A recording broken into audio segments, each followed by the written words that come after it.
It's Wednesday morning, and you know what that means. It's time for the Alabama Slam podcast. I'm your host, Corey Hanna. What's on? Well, hello, 100 episodes. I think I'd be good at this by now. I'm Patrick. And to celebrate 100 episodes, I thought I'd read a list of 100 wrestling moves that I really love. We'll start with the arm bar, then arm drag, the moss-covered three-handled family gazoodle, arm bar. There you go. I wondered what you had going on over there. That's back when he was good. Yeah. When we're not wishing for him to be off our TV every week. Yeah, we're episode 100 for us. Thank y'all for listening and sticking with us. We're going to do a few listener questions before we get into recapping some wrestling for the week. First question is from Blue Gillen on Twitter. What's your favorite angle of all time?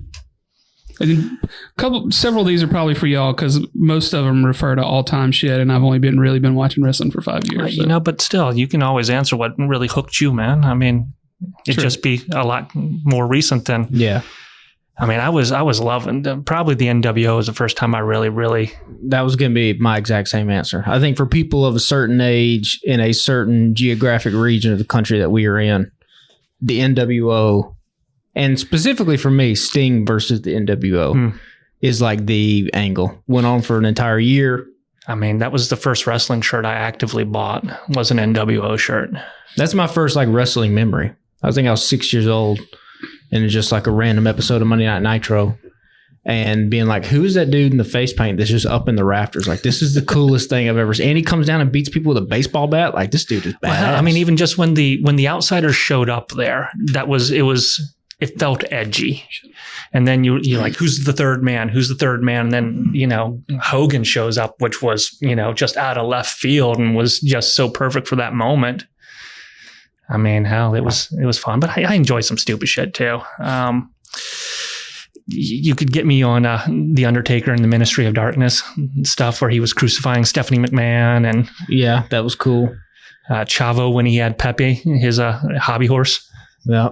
There's even stuff like, I love the whole like SmackDown 6 era of SmackDown with Angle and Guerrero, Edge, all those guys. Mm-hmm. That was when I was like kind of like a teenager, and Kurt Angle was my favorite wrestler. So anything that he did in that era was like awesome. And I got some questionable taste. So I ain't gonna lie. I still enjoy the hell out of the Katie Vick shit that Triple H and Kane did. Bro, there's some stuff from that era that does not age well. It does not age well. There's some stuff from WCW doesn't age well either. There's some stuff from 3 years ago that doesn't age well. So, yeah. But I mean, more recent, like, as dumb as it sounds, and I know I give this dude shit all the time, the Chris Jericho and Kevin Owens friendship from 2017, you just made the list. You just made the list. Like, that was just a goofy time in wrestling. But I was hook, line, and sinker on that program. It should have main evented WrestleMania. It was the biggest thing that year that the fans were behind 100%, where Jericho opens a list and says, what's my name on here? And then Kevin Owens just cold clocks him like that. That was great stuff. It was. That's basically his follow-up question you guys kind of answered already was, what's the match / wrestler / angle that hooked you on wrestling? Y'all kind of got that one. I can tell, this is going to sound weird, but it was MTV, Cyndi Lauper, and Weird Al got me hooked on wrestling because Cyndi Lauper put out that video for Girls Just Want to Have Fun, and it had Captain Lou in it. And the A-Team, was the biggest hit, when I was a little kid. So you had the Mr. T cartoon, and that led into Hulk Hogan and his Rockin' Wrestler cartoon after that, which...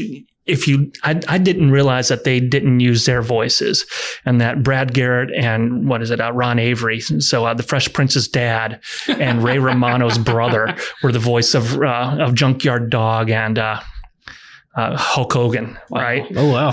So watching that stupid stuff and just getting they would show up on MTV every so often for like a Cyndi Lauper versus, I guess it was Moolah at that stage, and doing stuff. And that just kind of, led me. Mr. T was all consuming at that point. I would eat my Mr. T cereal, and then him showing up and, WrestleMania 1 and battling Roddy. I don't know if when I got back into it several years back, I don't know if there was one particular one that hooked me, but like I did the thing where I I had kind of gotten the interest in it, you know, because I was filming a thing for TV that didn't actually work out. But I got on Facebook and was like, hey, y'all tell me your favorite matches or feuds or whatever. And some, you know, a good starting point for somebody that hasn't watched wrestling since I was a kid in the 80s. And some of the stuff, well, a lot of the stuff that kept getting brought up was like The Rock versus Stone Cold. And then the Hell in a Cell with Undertaker and Mick Foley. Those are like some of the ones that I first watched. And when I was like, okay, this shit is fun. And see, for me, our household was strictly WCW. So I consumed all that stuff after the fact. So from when I was a kid, because WWF, that was too raunchy. That was too much. Because you had your bra and panties, you had your mud wrestling. So WCW Monday Night Nitro was kind of still mainline, old school kind of wrestling a little bit. Hulk Hogan getting punched in the eye with a high heel shoe. Yeah. So I you know, Rock, Austin, Taker, I had to go back and watch all that stuff after the fact. I would also be remiss if I didn't mention like early Ring of Honor when Danielson was coming up. I mean, that stuff really, when I was a teenager, the feeling that I had watching that stuff, I don't think has really ever been replicated. ECW was where, like, in the 90s, because that would be, it'd show up at like, you know, 1 a.m. on Sun TV for me. And because it labeled itself as extreme and raunchy, and you had, Kimona Wanalea is gonna get naked at this one. So, you know, as a teen, I'm like, fuck yeah, we're doing this shit. Let's Blaine Duncan's got a few questions. Let's get into his best match of all time. You can only pick one. Did he mention Big Boss Man in any of his questions? I don't see anything about Big Boss Man. That seems to be his favorite. Big Boss Man. Okay, look here. Big Boss Man feuded with one of my favorite wrestlers of all time, and I'm still mad at what happened in that match. But Big Boss Man with his feud with Al Snow is a solid thing that ends with, you know, his little Chihuahua Pepper being turned into pepper steak. That's, I'm not going to say that's my favorite match, but yeah, I don't know if this is definitely not the best match of all time, but just in terms of having to pick a favorite from only the last few years that I've watched, getting to see, since Stone Cold was one of the guys that hooked me when I came back to watch some older stuff, you know, and obviously he hadn't wrestled in years and years and years, to see him get to come back and being a thing with Kevin Owens, who is one of my favorites. That was super fun for me because I never saw any of the Stone Cold stuff when it happened, right? So I was just a fan who watched it all in hindsight. And then, you know, they were teasing it's going to be a confrontation, you know, and then they didn't know. And then there's clips going around now, and KO is like, I still didn't know what was going to happen 3 days before the day of the show. He's like, they wouldn't tell me what's happening. And so to see them come back and have a fucking brawl all over the arena was super fun for me a couple of years ago. I'm going to put one on your list, see if it gets up there, Patrick. Kurt Angle and Eddie Guerrero at WrestleMania 20 with the boot. Oh, bro, Kurt Angle, anything from a certain era, from probably 2002 to maybe 2005. I mean, that dude's the best wrestler during that time. So, I mean, yeah, there's Angle Guerrero, there's Angle Michaels from WrestleMania 20. See, but I'd say Guerrero when he was doing the cheat to win stuff and doing that where he loosens his boot so he can escape that ankle lock is still something that's just etched in the memory. Kurt Angle to me is the most rewatchable wrestler. Now, there's a dude who we're going to talk about at Double or Nothing who I think is quickly approaching, at least for me. But Kurt Angle, dude, you can go on a playlist on the Peacock and just have an entire afternoon of Kurt Angle versus Jericho, Angle, and Michaels. Just across the board, he's just my favorite. Now, I mean, without Kurt Angle, you don't get John Cena. Oh, without Kurt Angle, I don't think you get any of the guys that we like right now that we say are like, hey, this person is the best in-ring wrestler right now. Like, without Angle, there's no Omega, there's no Ospreay, there's no Danielson, really. He's got some memorable stuff. The Triple H and Stephanie McMahon stuff is what got my wife invested in this stuff. Oh, to me, he's the most complete guy that's ever been in pro wrestling in terms of being able to do anything. If you needed him to do comedy, he could give you comedy. If you needed him to put the mouthpiece in and be a badass, he could do that. He took to this like a fish to water. And it's kind of crazy because he'll talk about he wasn't a wrestling fan growing up, but just insane athleticism. And I think he had some people around him who really believed in him. And I mean, to me, he's the greatest wrestler of all time. And I think for any, not to be like pretentious here, for any serious wrestling fan, he has to be like on the Mount Rushmore, I think. I'm going to say this is my favorite just because of the energy that it brought to me at that time. Now the payoff got rushed and ended up being shit, but John Cena and CM Punk on the Summer of Punk, where he wins the title at Money in the Bank and walks out through the crowd and you weren't sure what the hell was going to happen because that was just so, new and fresh at the time, that it captured a lot. Now, and when he would just show up to Comic-Cons to talk shit to people with the belt because he was not under contract. Yeah. Now, mind you, it got rushed and he came back real quick, but there's so many matches, man. I mean, my God. I mean, yeah, it's hard to pick. Macho Man and Savage from WrestleMania 3, like that still holds up today. It looks like a modern wrestling match. See, the ones that one, I enjoy it, but the ones that stick in my mind are kind of probably lesser tier, like the Jake the Snake one where he's got the cobra biting into him and stuff. It's those memorable moments. Well, you're the story guy. Yeah, I'm the story guy. You're the story guy. So that's why the dynamic works with everybody. Everybody's got different tastes. I mean, there's a ton of fucking Danielson matches from Ring of Honor. Samoa Joe and Kenta Kobayashi, like, Jesus Christ, from, 2005, I think it was. I mean, just a slugfest between the CM Punk and Samoa Joe and Ring of Honor. Yeah, their trilogy was Kevin Owens and El Generico. Some of their ladder matches from Ring of Honor. I really want to buy an Honor card for a weekend or two and just to watch some of those old matches. Yeah. We got a few more from Blaine. Let's get through these. Best wrestler on the mic who just wasn't great in the ring. Enzo. Enzo's up there. As much as I love Eddie Kingston, I mean, I think Eddie falls in this kind of category too. Yeah. I have to say this. Bray was a special kind of guy on the microphone too. But generally those matches weren't as conducive as they were in his head at times. It was more about the story. Yeah. Enzo's good because people forget how over that tag team was. Dude, I mean, you go back and I forget who he was talking shit to, but they turned off his mic, and his dumbass has a microphone tattooed on the back of his hand. And so he's like, this one's still on. And he's just shouting in the ring, and the crowd is doing his promo for him. I mean, you could make the case outside of maybe John Cena in that time. Maybe they were the most overact, at least for a summer. I've never seen any of that stuff. There was a 3-month span where when that Italian music hit, the crowd erupted.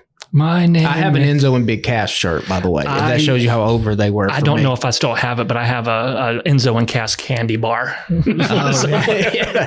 So that's a good pool. My name is Enzo Amore, and I am certified G and a bona fide stud. You can't teach that. And this here is Big Cass, and he is 7 foot tall, and you can't teach that. Yeah.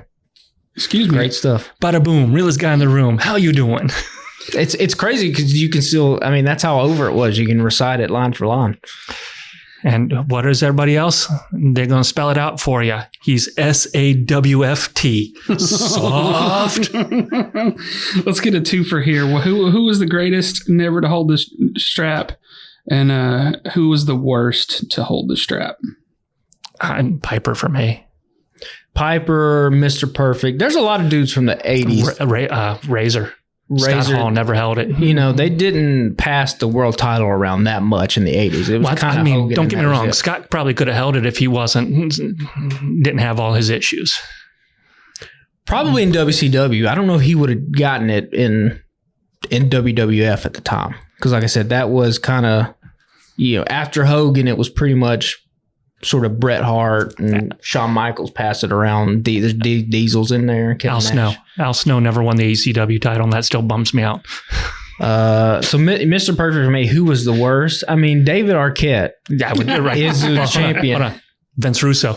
Vince Russo too is also Lord, a world champion. Oh yeah, great colleague.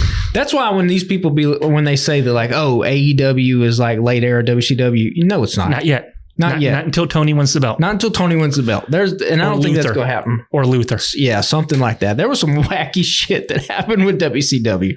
So, Goldberg would be also up there in my front runners of people that were shit champions and should never have won the belt. I hate Goldberg. I'm sorry. Bro, listen. Like I said, I was 6 or 7. Goldberg was the fucking man. For me, everyone in my West Elementary School, Goldberg was the shit. Yeah.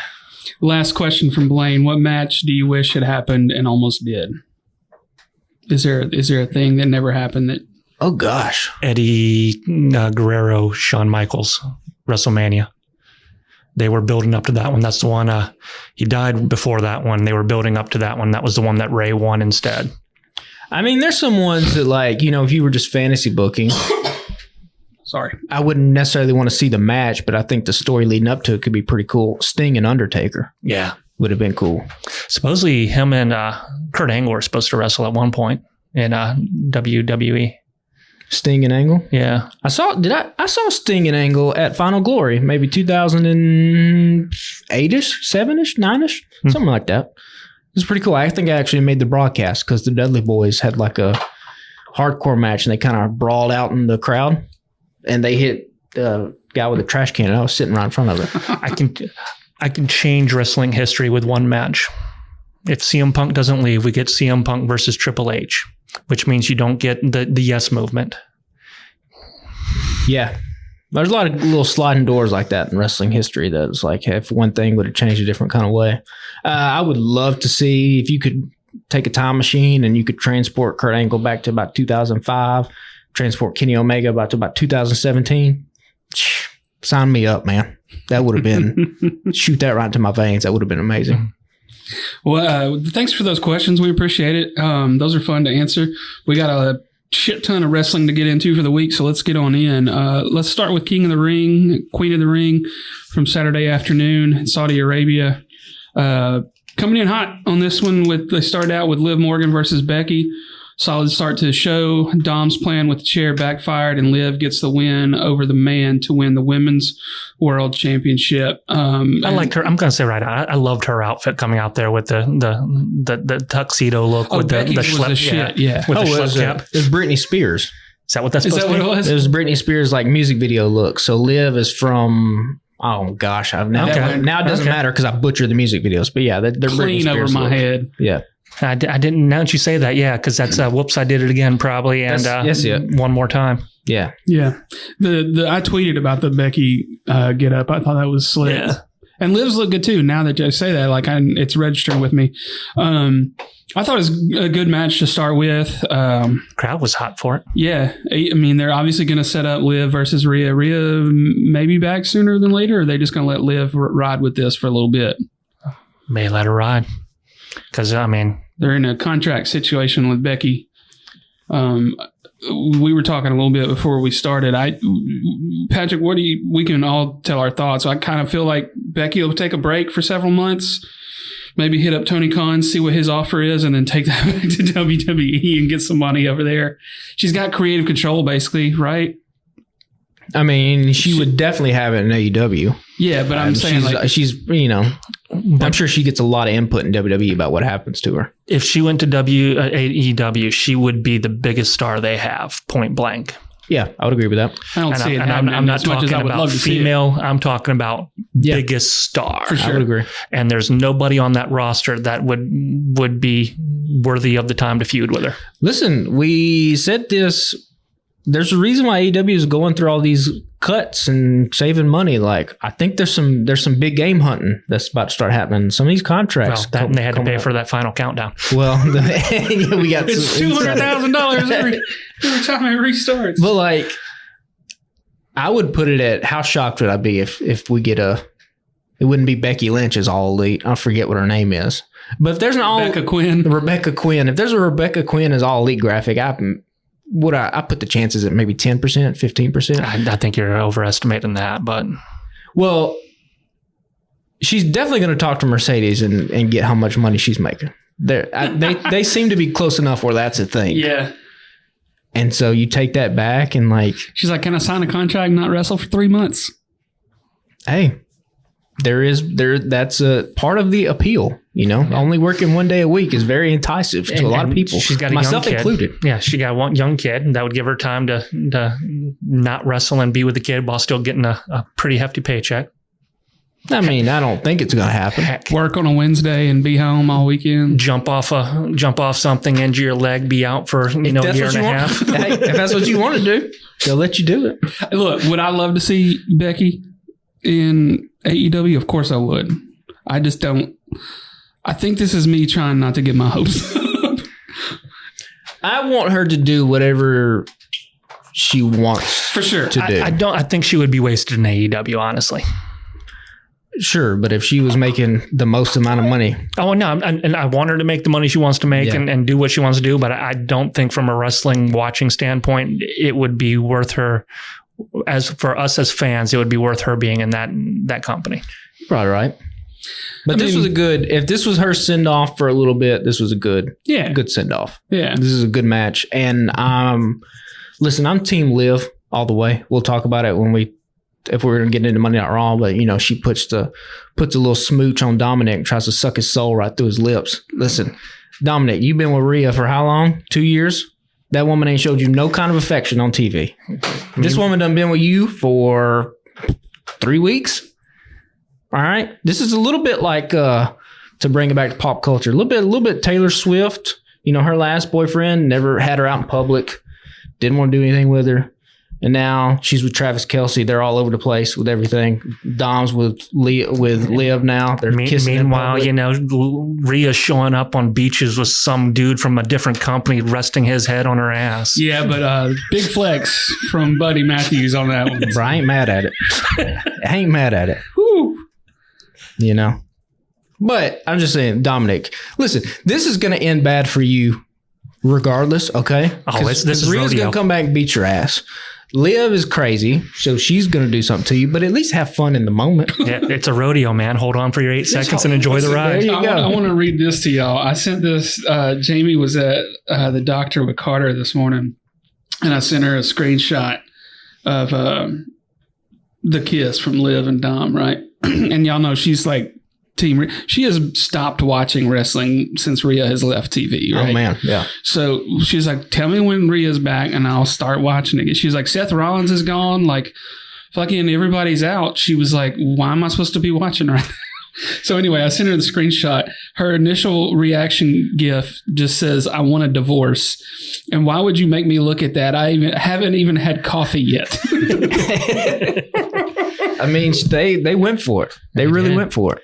But he no-sold it. He did not reciprocate. He did. He was a mouth bro, that don't matter. You gonna get your ass beat. Oh, he's gonna get his ass beat. So just ride with it. But just can you imagine the booze that man's gonna get just from this?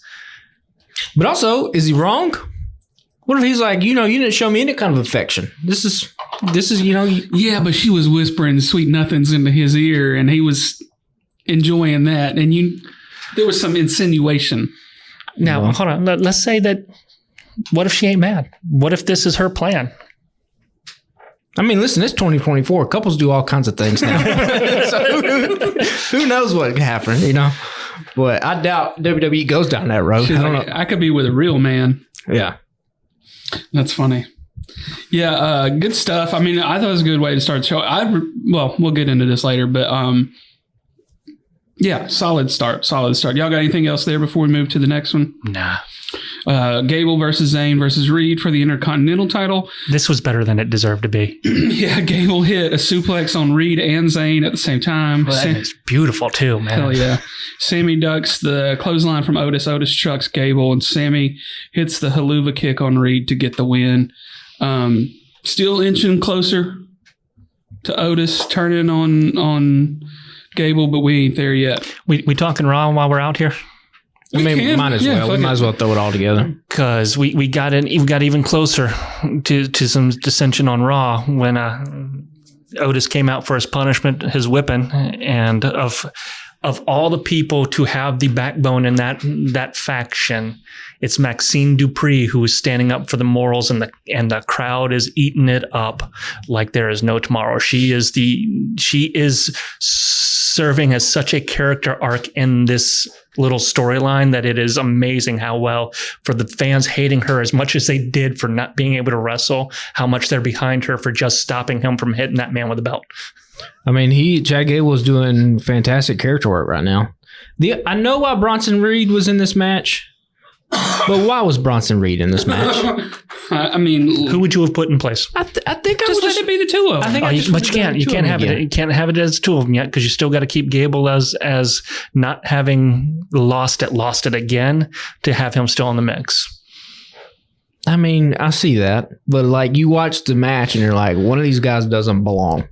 Yeah, one of them is if you combine the other two, they're still probably 100 pounds short of him. And he's the least interesting one in the whole match. It's not like Otis, where he's a big dude that's got charisma and like can give you something else in the ring. Right? I am still mad that they compared him to Bam Bam Bigelow at some points. Oh, bro. Going back to one of our questions, if Bam Bam Bigelow was in the modern day wrestling right now, dude would be one of the biggest stars ever in the company. I mean, he had talk about a dude that was kind of ahead of his time. Bam Bam would have been huge right now. But yeah, I was just watching and I was like, yeah, it's great, it's fine. I don't need Bronson in this match. I mean, I get why they had to do it, like you said, Steven, but like, it's just like, eh. But then fast forward to Monday Night Raw, like that's why I think it just should have been the two of them, because you could have had then Otis blaming, okay, now I don't legitimately have a shot at this title because you cost me that, instead of, going around in a couple ways. But yeah, I thought Maxine was great. The only thing I thought they missed, and maybe I've missed this at some point during Sammy's and Otis's interaction, I think I would have hit it on the head just a little bit more. Sammy saying something to Otis, I know how you feel. I've been in the same spot. I know what it's like. I think you're ahead of the story right now. Yeah. Because they're going to drag this out for a little bit. And I guess so, maybe. But drop a line in there Monday then. At least one little line. Yeah, a hint. Something like that. Yeah. But no, this is great work. This is the most interesting Chad Gable's been in a while. Shorty G. And he said in a couple interviews, it's easier to play this character because it's more like how he is in real life. And he's getting the Kurt Angle love.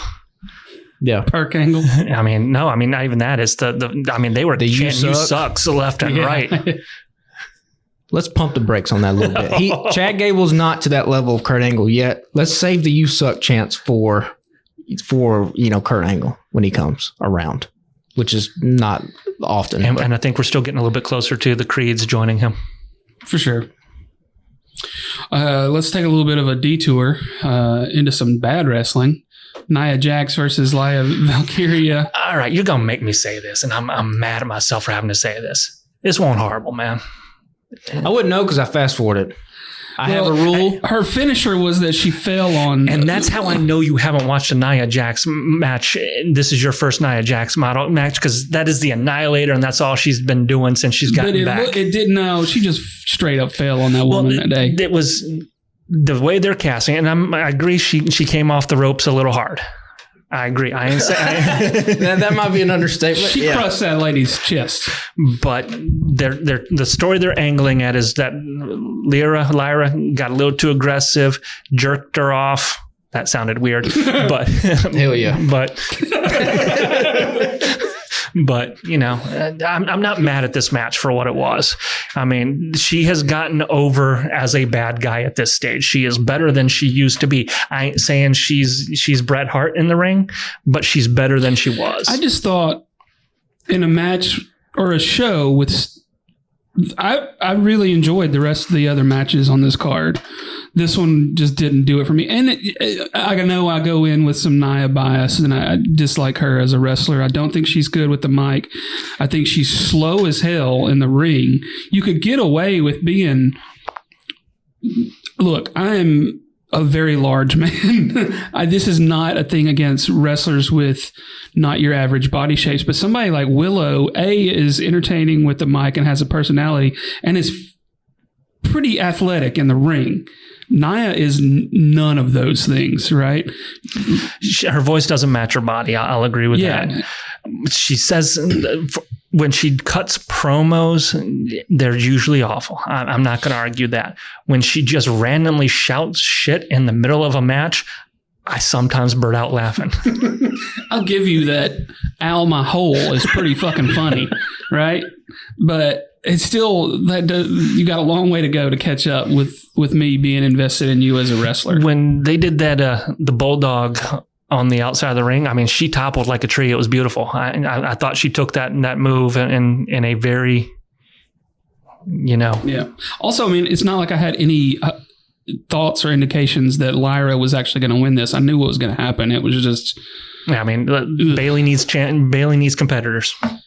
I didn't watch this match because I don't watch Nia Jax or Chris Jericho. So when we get to Chris Jericho's match, I also fast forwarded this. To me, though, this match, just kind of symbolized that you didn't really care about the Queen of the Ring. Because if you did, this would have went to somebody else like a Tiffany Stratton. Now, I know Tiffany took a loss, but you could have, spoiler alert, this is all made up. It's not real. So you could have just made it where Tiffany Stratton could have been in the finals, and then you get Stratton and Valkyrie. And then when Stratton wins, you can say it, is this girl on the, much like a Gunther, is she on the cusp of but see, here's the thing. With reaching the main event Tiffany, level? I don't think they're ready to pull the trigger on her being that champion yet. Nia can eat a loss. Here's the other deal is I don't think it looks good for you as a company when you got The Rock coming in to do a quote unquote comeback tour to try to make his image look better in the public eye because he's been talked so much shit about in Hollywood in the last few years. And then now it's coming in and you're like, he's like, I'm going to get my match at WrestleMania against Cody, even though we all know this is supposed to be Cody and Roman. Also, let me just put my cousin over. Like, I don't think it's a good look. That's the only, not the only negative thing I want to say. I'm sorry. Are you complaining about nepotism in wrestling? I mean, other point of contention that I have that came out of this show was that if AJ doesn't get another shot at Cody, because Aldis said this on Friday night, he said, if you lose, you go to the back of the line. There was a scene between AJ Styles wanting a rematch with Nick Aldis. So then how does Becky get a clause in her contract that says that she gets a rematch? She's the champion, but AJ wasn't. Becky's not the champion. She was. You're saying like she would get a rematch like if she lost. Okay. Well, she did. That makes sense. I didn't think that through real well. I mean, AJ's just a guy who keeps coming real close, and he's toward the end of his career.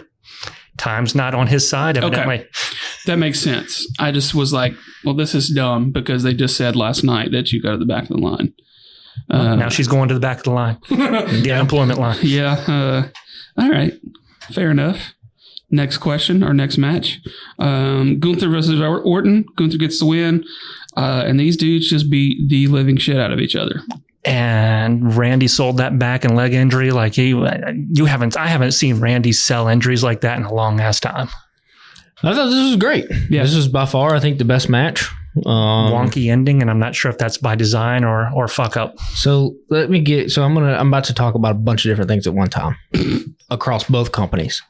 I hope we're talking about shitty reffing, right? We were talking about horrible reffing and just stupid ass spots you put these referees in. Okay, Gunther and Randy, Exhibit A. I get what they were trying to do. You want to book it so that Gunther wins, but you want Randy to stay strong enough so that you can turn Randy heel and potentially throw him up against Cody Rhodes. I'm assuming that's the plan. Okay, if that's the case, and you want to do his shoulder was actually up, you got to make sure you practice it in a way where you actually execute it in a way where it doesn't make the ref look like a blind fucking dipshit. Yep. The shoulder is in front of him. You can clearly see it. And if you want to get the fact over that the ref screwed up, much like in basketball or in football or anything else, you have to have the commentators actually see it and talk about it. And two, you got to have Randy be like, my shoulder was up. You can feel if your shoulder's up. Yeah, they did none of that. They did none of that. The only thing they halfway alluded to was Corey Graves on they changed the angle when they showed the replay because they didn't want to show the other one because they know they screwed up. So they showed it from the opposite side where Corey was like, hang on a second, wait, did I see something there? But that was the only thing. That's Exhibit A. We do get the Triple H acknowledging it later on, but because they haven't acknowledged it on TV, it can go either way. Yeah, I didn't know until it was on social media several hours later. Right. But I don't know if this was actually planned or this was just his momentum carried him over just a little too far. I think, well, you may be right. Maybe this was a screw up and they were trying to cover it. And if that's the case, then hey, you did a halfway decent job. What wasn't a screw up and was supposed to be explicit was Exhibit B, Cody Rhodes and Logan Paul. Logan takes a big move on the outside. The referee is about to get to 10 and Cody just decides, nope, I can call the shots now. You're not going to count. Oh, yeah. Instead of being like, why doesn't Cody just roll out and grab him himself and break the count? Yeah. I'm sorry, does Patrick Mahomes get to look at the referees in the NFL and be like, no, because I'm the star, you don't get to call that? Well, yeah, he does. He does. That's why he has so many rings. Steven doesn't like Patrick. Steven doesn't like Patrick Mahomes. Dude, kick my dog. Any kind of way. Allegedly. Like you don't just get, the refs are in control. You don't just get to decide that we're going to do something else here. Would have helped if the commentators had said, the referees are going to have a wide berth of leniency out here. No, because even that's stupid. Again, all you had to do in that moment, referee gets to 9. Michael Cole goes, oh my gosh, wait, is Logan Paul? Cody rolls out. And while Cody's grabbing Logan Paul, he says, no, I'm winning in the ring. Or old school, Cody walks up behind the ref talking trash. The ref has to turn around and push him back. Count has to restart because the ref doesn't remember what number he was on. Any way other than Cody literally grabbing the ref's arm, which would get you thrown out in any sport. NBA, you can't touch the refs. NFL, you can't touch the refs. Hell, in NBA, you can't even like look sideways at the refs. They'll damn tee you up twice. Baseball, the same way. Same way. You can't touch umpires. And then lastly, we'll talk about the match in general as a whole. But Ospreay, Roddy, where the referee is doing the distraction spot so that the heels can get the one up. And Matt Taven literally hits the ropes right beside the referee. He is no further away from you than I am from you. We're talking inches. Yeah. Yeah, y'all could touch elbows if you wanted to, right? Yeah.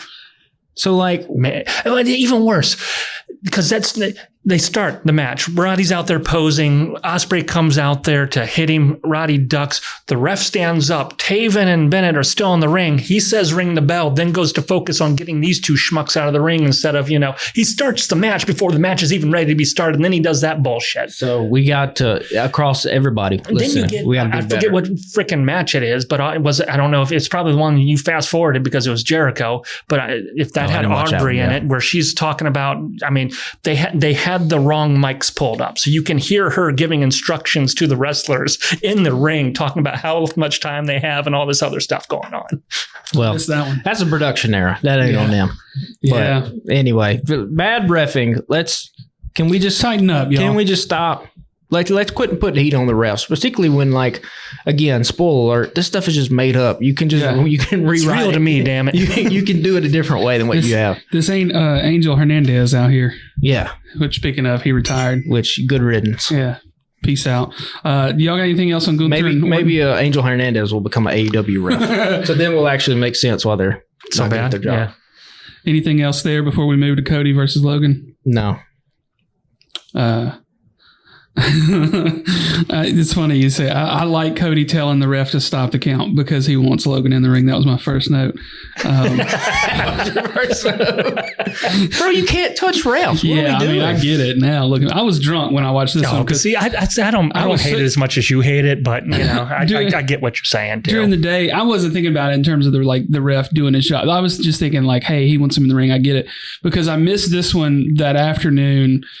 We had some company come over, so I was trying to watch it, but I was I can't pay attention to this right now. So when Collision went off, I watched this one. And then the drone shot I thought was beautiful, and apparently was Logan's idea. He tweeted a screenshot the other day, and he was apparently a year ago, he was hey boss, I got this idea. I want to do. We can get a blah blah blah FDNA, whatever he called it, drone certified person in there. The only thing I can't figure out is how they have permission to do that. A, inside an arena like that, and B, over people like that. It's Saudi Arabia. I don't think they care that much about human rights. I think the guy who paid the bill to sign them there said, "Yeah, go ahead. If it crashes, it crashes." Okay, well, I probably hadn't thought about it that way. Yeah, good match. I thought it was a solid way to end the show. Overall, I thought this was a good show. Last year I thought that the Saudi show was pretty good because I'd skipped the one before that because the year before that was so fucking awful. I was like, I can't watch. They're just clearly putting on some bullshit over here for these people. They're getting better with them, and it makes me mad because it's one of the show I hate watching. I hate watching this show. Yeah, I will say, and not for me to be high and mighty before I talk about this match. This was the first time where I watched the Saudi show, and I think I'd seen some of the, you see Jade Cargill and Bianca out, and they're in bikinis, and then you're like, well, women in Saudi Arabia can't wear bikinis. This was the first time where I felt smacked over the head that, oh, this is just propaganda. Yeah. And, if you're listening, you can be like, oh, yeah, dipshit, no shit. And I'm like, yeah, but this is the first time where it felt like explicit. But on the same token, I get the reasons why WWE does it. I sent you that text the other day about how, WrestleMania's 1 to 40 has made 330 million. 2018 to present, they've made 500 something million on Saudi shows. I mean, yeah, I get it. But what I do enjoy, Sami Zayn was one of the most over people at that show. Yeah. Where a few years ago, his ass refused to go because of what was of the political implications that were going along with it. We just had a pay-per-view, a premium live event where in a country where women are essentially second-class citizens, where there were more women on this show than men.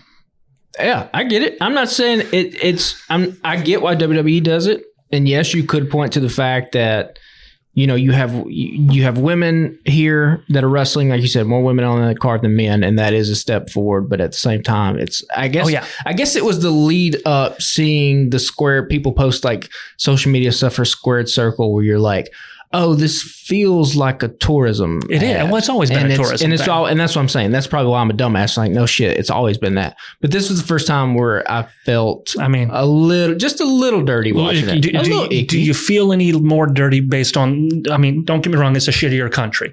But do you remember watching the premium live was called for Perth? What was that one? Backlash. Backlash Australia. Yeah.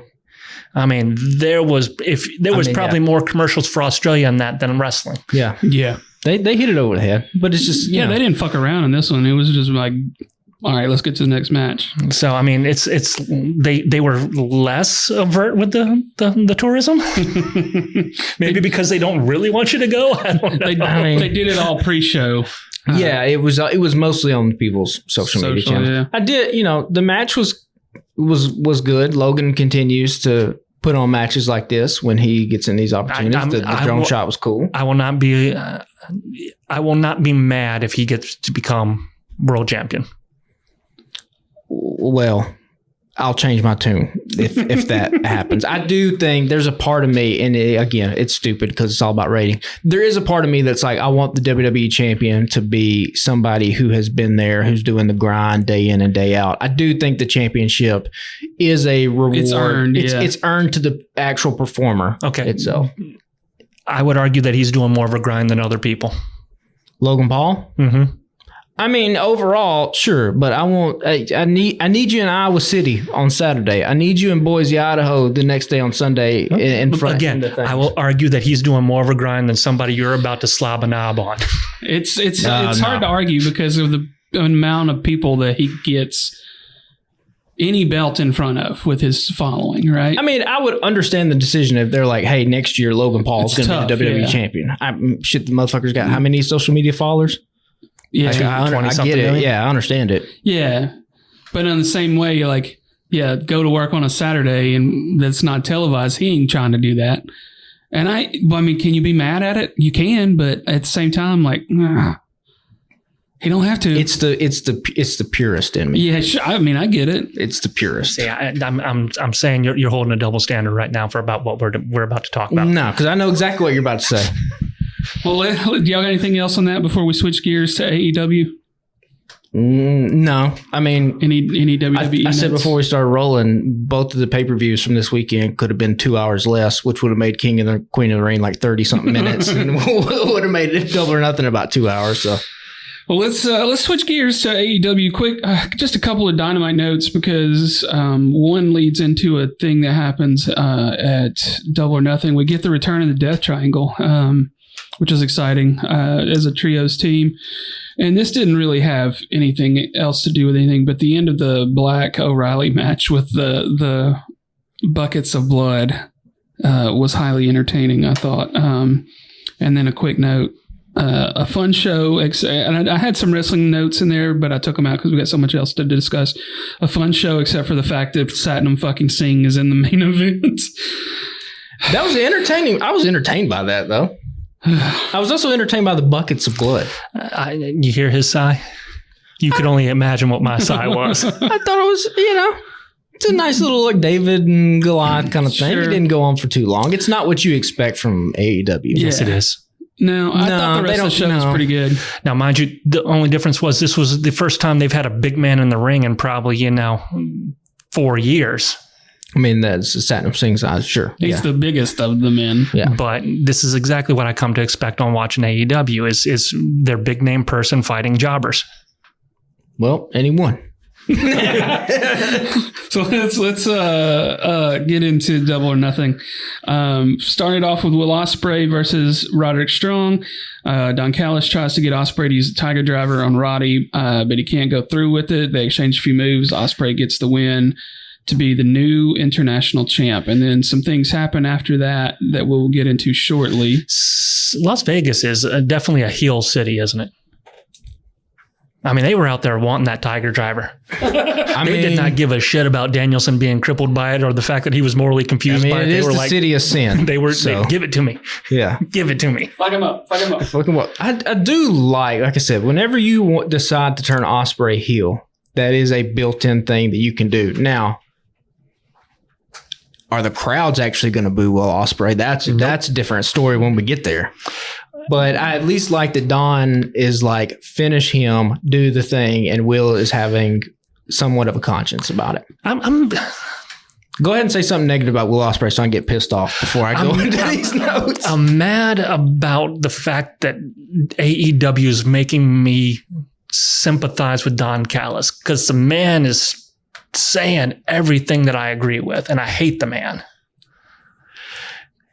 But Will Ospreay should have hit the move. The guy should have done the stuff. They all should have had he didn't those. Have to hit the move. He could have just fucking pinned the guy. But Orange Cassidy needs to side with. He is right in everything he is saying, and it's making me mad that this POS is. I agree with him. I love the Don Callis character. I think he's fantastic on commentary. I think he is. First of all, he's one of the few people in AEW that's given you really any kind of character work. Yep. Most people are just kind of wrestlers. And again, that's just a different. He is their Paul Heyman.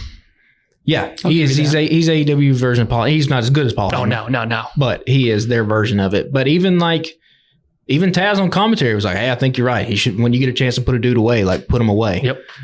So I continue to be entertained by Don Callis. You think I'm going to say bad things about Will Ospreay? I'm not. I think that there's a better than 50% chance he's got a concussion right now, but that ain't on him. That's on the Kingdom.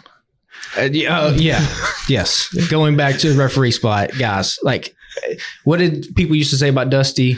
Hey, like, don't try to do some shit you can't do, baby. Matt Taven, you ain't that level athletic, dog. Don't be trying to do that.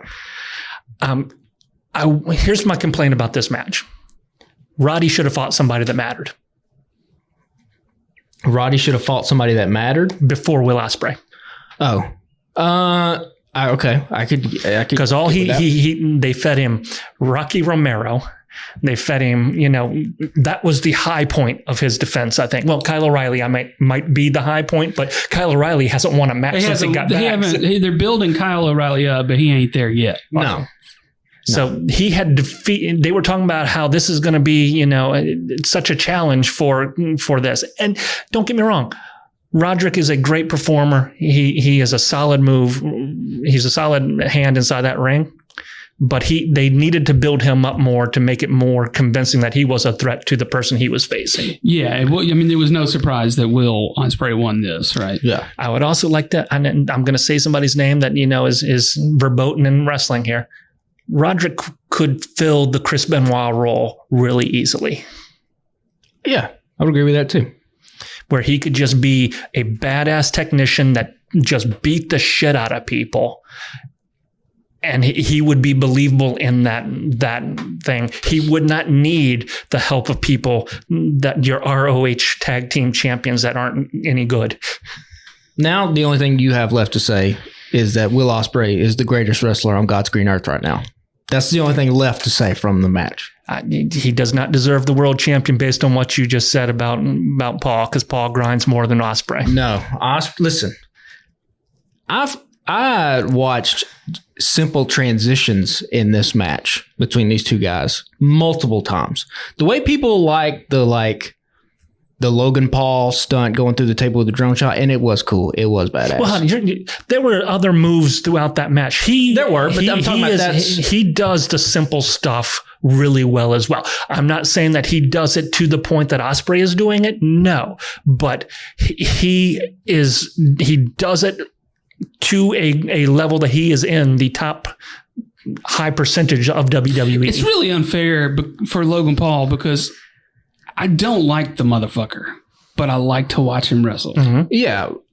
And I will give you, for the WWE style, he is a very, very good hand at that kind of style. But what I was getting to is the way that people think the table spot is cool is the way that I think the transitions, like midway through this match, him and Roddy go back and forth transitions. Roddy tries to hit him with the single arm that swings into the backbreaker. He swings into the crucifix. And then it finally ends with Ospreay hitting the Os Cutter. It's like a 35-second transition that I'd watched maybe 12 times.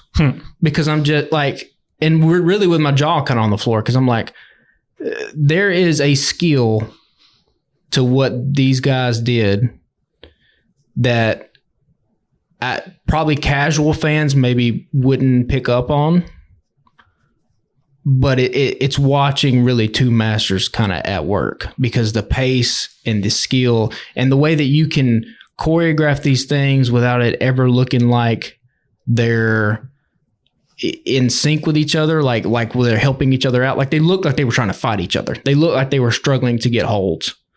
And that's such a skill with these guys. There was one other match where I felt like they actually put a lot of effort into those kind of things, but we'll get to that here in a little bit. And like, man, that's like next level. Good shit. That's like great shit. Yeah, I mean that's greatness stuff. It's a good way to start a show, I thought. Yeah, and I agree with you that I wish they would build Roddy up more, because Roddy is absolutely fantastic inside that ring.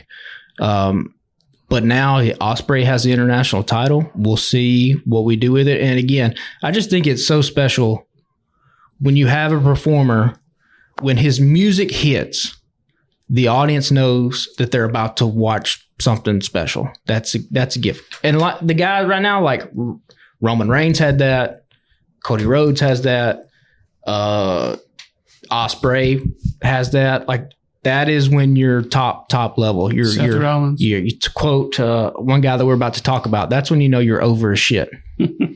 And that's a transition. See how I did the 100 podcast episodes? I'm getting it. I mean, damn. Transition right to the next one. So story time with Adam Cole, baby, right? He comes out of the tunnel after Ospreay exits. He's on there for a couple minutes. Lights go out. We see a little montage of moving through a house, right? We see some hints here and there, and then we see some MJF swag, if as it were. MJF's back after a tease inside his house. The Triple H jacket, right? Driven. I didn't catch that because I wasn't watching back then. I haven't seen that part of the story, but I saw a lot of people referencing that. That's an iconic Triple H outfit. Yeah. My first thing, like Carter walked in the room, I was like, so MJF's back with a different look. I was like, this is different. And then I get on Twitter and they're like, oh yeah, he's rocking a Triple H. And then he says at one point he's driven by hate, which I thought was kind of funny. And then you get the I'm not fucking leaving into the camera and after the tattoo reveal. It kind of leaked last week that he had re-signed. But there weren't really any indications that he would be there. And then like Sunday on Twitter, things start popping up that he was spotted at Las Vegas. Your feed was different from mine. I did not get one bit of him at all. I wish I hadn't. Or post. I wish I hadn't, because... So were you genuinely surprised then? Yeah, I was surprised you got there. But to me, that says something about the fact that it wasn't on my feed at all about how much that impacted. Oh, I listen. Once I saw the thing on Twitter and when Adam Cole came out, I was like, "Fucking MJF's coming out." I stood up and clapped in my fucking living room. That's how much it popped for me. Me watching this had a different slight reaction than you, I think, because I agreed with Excalibur in this. Adam Cole did not need that entrance that went on for it felt like 7.5 hours. That was at least 2 hours of what you could have cut from AEW was Adam Cole's entrance. You get his. We normally complain about the WWE entrances, but Adam Cole should have taken some fucking cues. He got a long one. He got a long entrance. Yeah. You then have the first half of his promo, which I felt he was talking from his heart, and then he whipped out the mask, and to quote what I said as soon as I saw it. Jesus fuck. But did you get the redemption from MJF? No, I don't.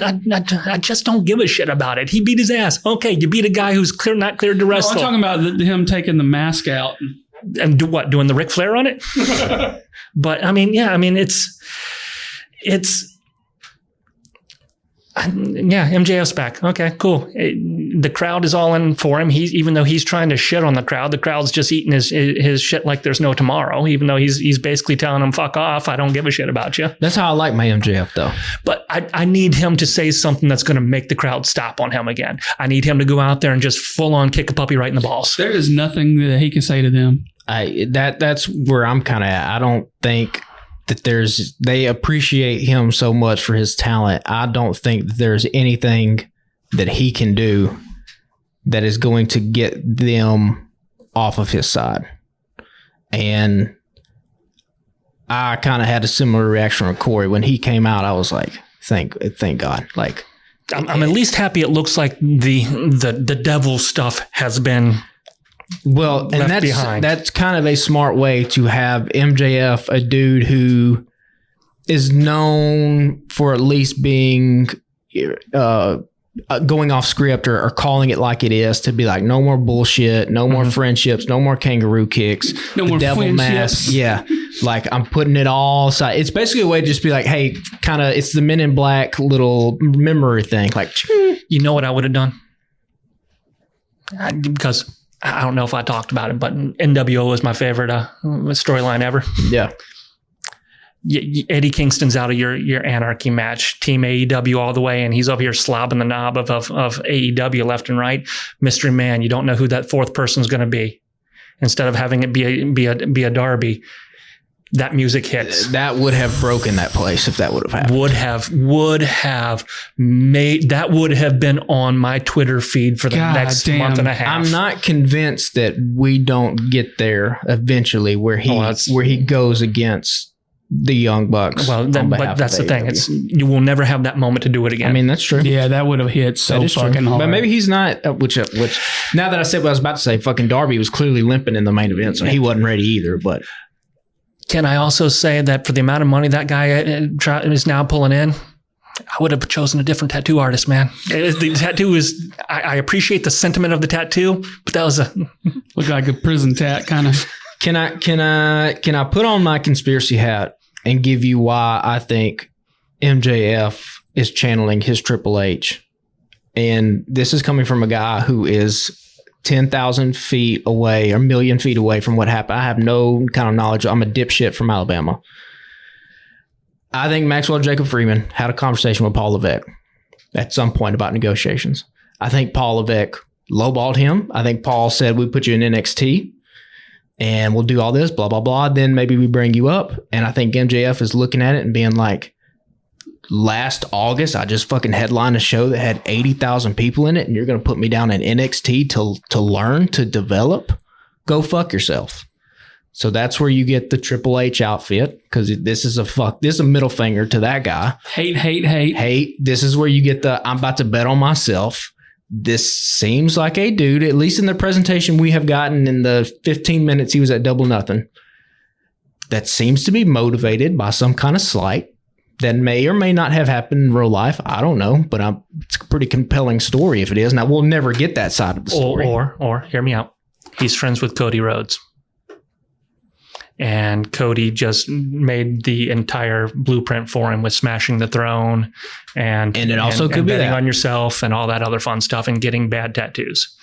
Yeah, but I like to go fuck yourself. That's a better angle.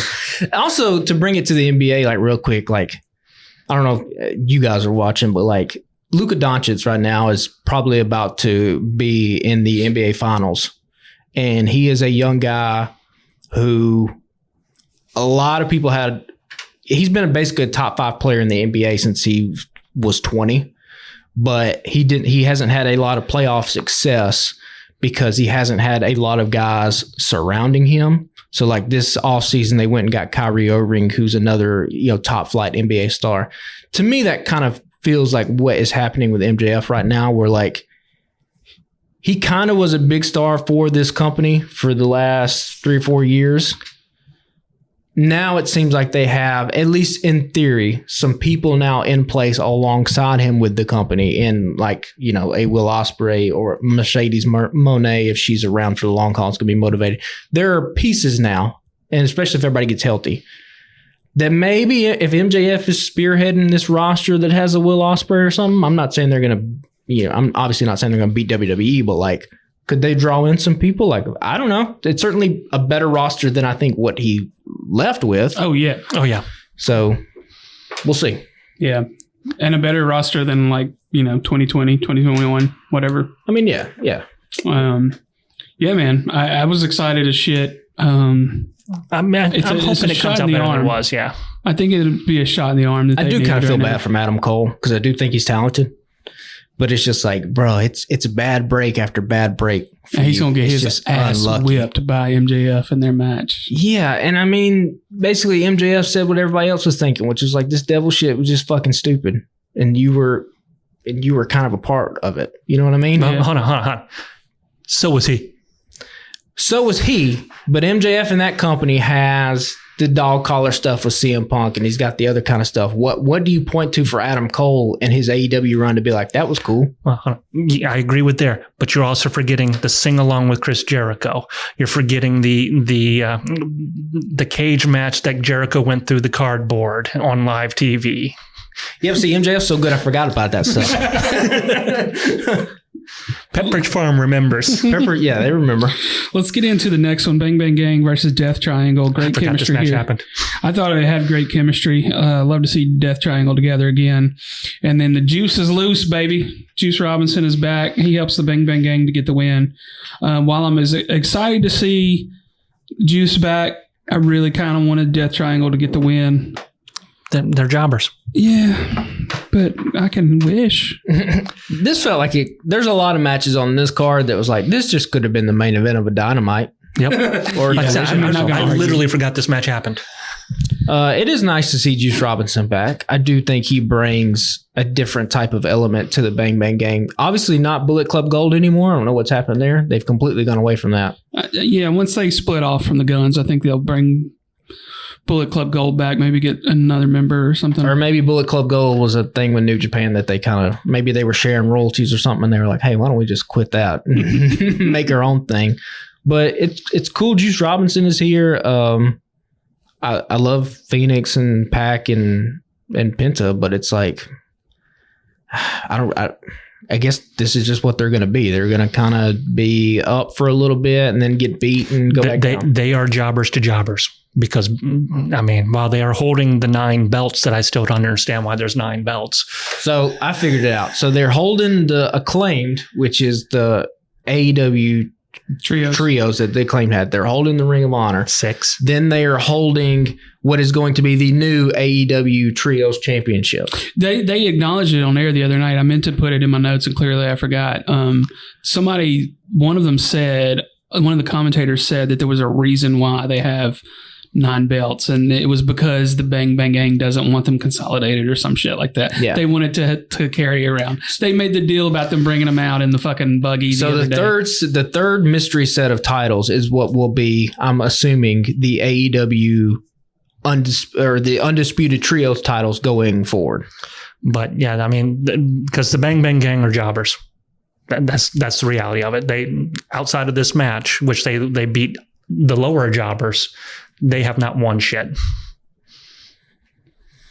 Jay White looks cool though. I mean, he intercepted that move really well. There was a Reddit thread about him going that I never contribute to there, but I thought the guy had a good point.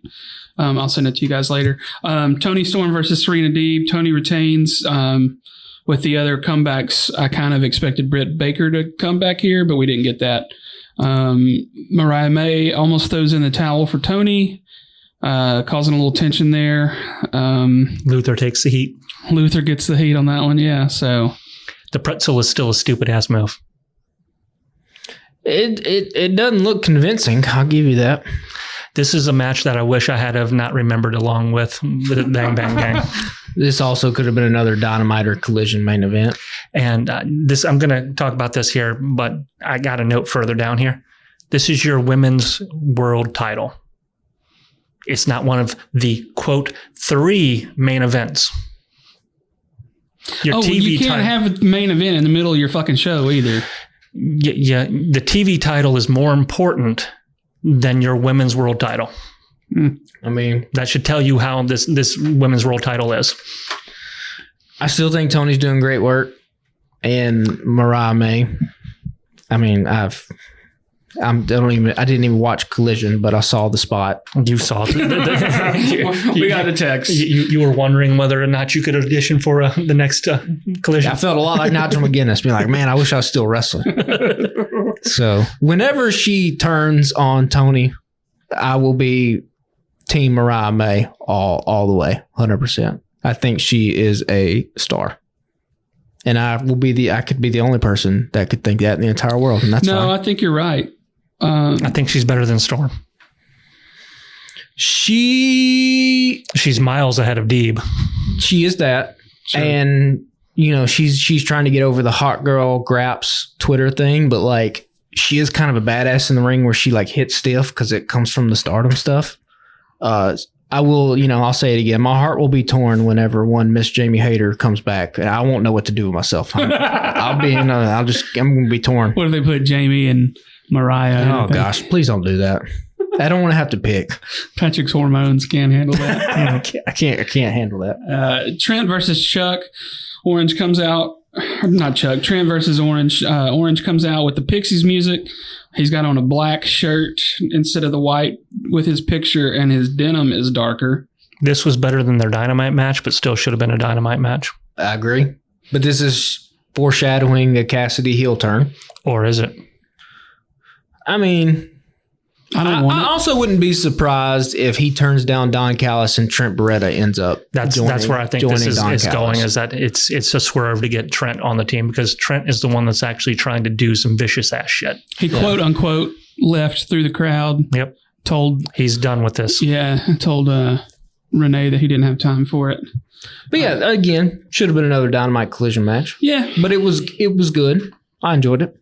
I like a more vicious Trent Beretta. And the thing about a Cassidy being a darker character is you're going to have to be careful with that. He's not the most stout dude on the roster.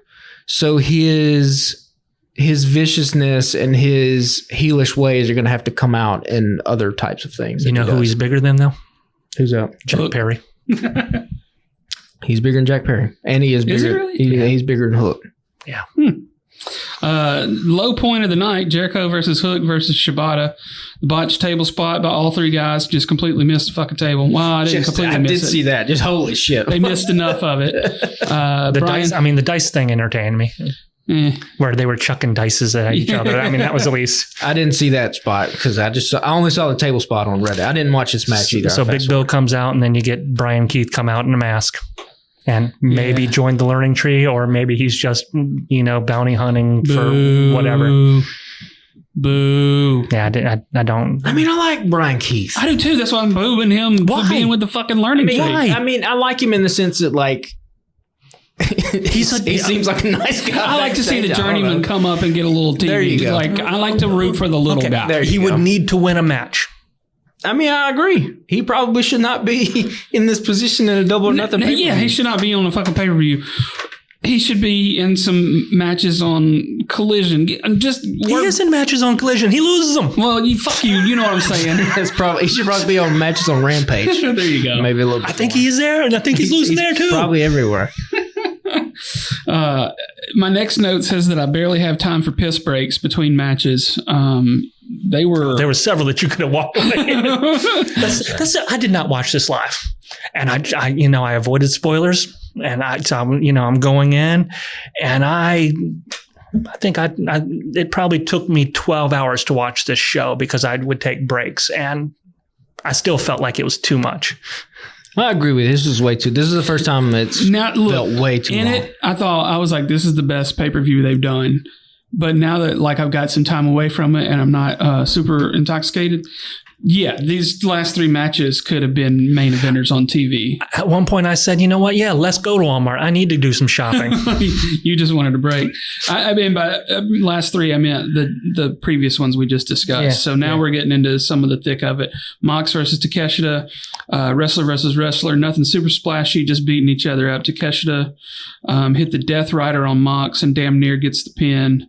Mox hits the stomp on the chair, and the ref doesn't see. Mox ends up getting the win. Takeshita shouldn't have listened to Callis about using the chair. He should have used the chair bigger. I have two things I hate about this match. It's not for a title in your company. And number two, it's not for the title. It's an eliminator match. Yeah, those are two kind of weird. I don't like when WWE does that, and I don't like when AEW does it. If you beat the champion, you're the champion. Yep, I agree with that 100%. This is how it works. If you steal the belt from the champion and the champion can't get it back from you, it's your belt. No, fuck that. I don't agree with that. No. You should be able to beat the guy's ass to get the belt back. Yeah, okay, yeah. I think the authority figure, we talked about that when Jay White did it. Like, somebody should step in and be like, if he wins this match, he gets a title shot. No, just if he wins this match, he gets the title. You ain't winning the match anyway. Yeah. Why have the extra hoop of if he did? Yeah. For a belt that's not even yours. I did like the match though. No, it was solid. I love Takeshita. He's a great mover. He's a jobber, but he's a great mover. Yeah, he did. He had an interview in Japan. I don't know if we talked about this a couple of weeks ago, where he was like, I felt bad for him because he was basically like, I thought I would be better in this company given like how good I am. And it kind of just made sounded like his joy was gone. It sounded like this is with any job, man. When you bust your ass and when you do good performances, but then like somebody else jumps ahead of you that you know is not as good as you, it can't do anything but kill your desire to continue to do good work. And like, especially in a place like AEW, which over the past couple of weeks has tried to get over the fact that like this is where the best wrestle. You can just watch the pay-per-views and be like, Takeshita is better than Hook. He's better than Brian Keith. He's better than Big Bill. He's better than Chris Jericho. He's better than Shibata. He's better than Serena Deeb, Tony Storm. Like, you can just keep going down the list, right? And I like some of those people I just named. Sure. But he is top, and I don't know. And also, it's not his size. He's 6'4", 240, legit. Like, they're not a joke. They're not billing him like, it's not like they're billing Hook at 201 pounds or it's bullshit. Right. Or they've got him with Callis, so he's got a mouthpiece. But here's the thing. All these people, all they're here designed to do is get over three guys. And all they do is when they show up, they lose. AEW then uses the other time to have literal indie jobbers. So I said there was 2 levels of jobbers. There's actually 3 levels of jobbers in AEW, because you got the indie guys that show up one time. You got the jobbers to the jobbers, then the jobbers. He's in the first stage jobbers, which I guess is a good thing for him, because at least means he's only got one rung to jump. But I don't think he's jumping it. I just, there were reports that like WWE was pretty high on him. I'm not so sure that maybe next time it comes around, he doesn't make the jump. And you said go send to NXT. NXT ain't necessarily going to be a bad thing here in about 6 months, because that'll be on a network. Now, mind you, it's not going to be Fox where you're going to get 2 million, but you're going to get probably closer to 1 million. It wouldn't be a slap in the face to Keshida. It would be a slap in the face to MJF. And I would feel, if that was the scenario, I would feel the exact same. It would probably be more eyes than he gets currently. It is the optics of it. Yeah. I'm hoping they'll turn something around with his booking. When they made the announcement that he officially signed, I was all jacked up, because I was like, this guy will be one of the champs within a year, and he hasn't happened. He's Jay White. Yeah. Sure. Except he doesn't have the New Japan headlining the Tokyo Dome, which he could do. He's got that level of talent, so he doesn't have that to his name. He's also still young, so hopefully it turns around for him. Yeah. Malachi Black versus the Brood, Adam Copeland. This shit is fucking wild. Elbow drop through the table while Black is wrapped in barbed wire. I screamed when I thought that Buddy and Brody turned on Malachi. And then Gangrel saves Copeland, and Cope wraps the barbed wire around Black, and he passes out to secure the win. And he broke his fucking shin. I'm going to say one thing first. Fucking Slayer. It was cool. Should have known Gangrel was coming when the Brood entrance happened. Since he had said the week before that he tried to get Gangrel on WrestleMania 38. Yeah. But then Gangrel was reporting that he was getting pulled from all these indie bookings. It was like, okay. Yeah. This was a fun match. I was disappointed in the ending, because I really felt Malachi should have won. So do I. Especially now, knowing what we know, they 100%. should have called 100%. You had here's my beef with this pay-per-view so far. I've noticed every match has something where you go, well, that sucked. In this case, A, the ending. B, when Gangrel showed up, the cues were off. So there's Malachi in the middle of the ring going, what's going on? What's going on? 3 seconds later, the music hits. So it's like, okay, you're ahead of your cue there, Chief. And then, you've already spoiled that there's something happening when there's nothing happening to these people on screen. I am younger than Adam Copeland.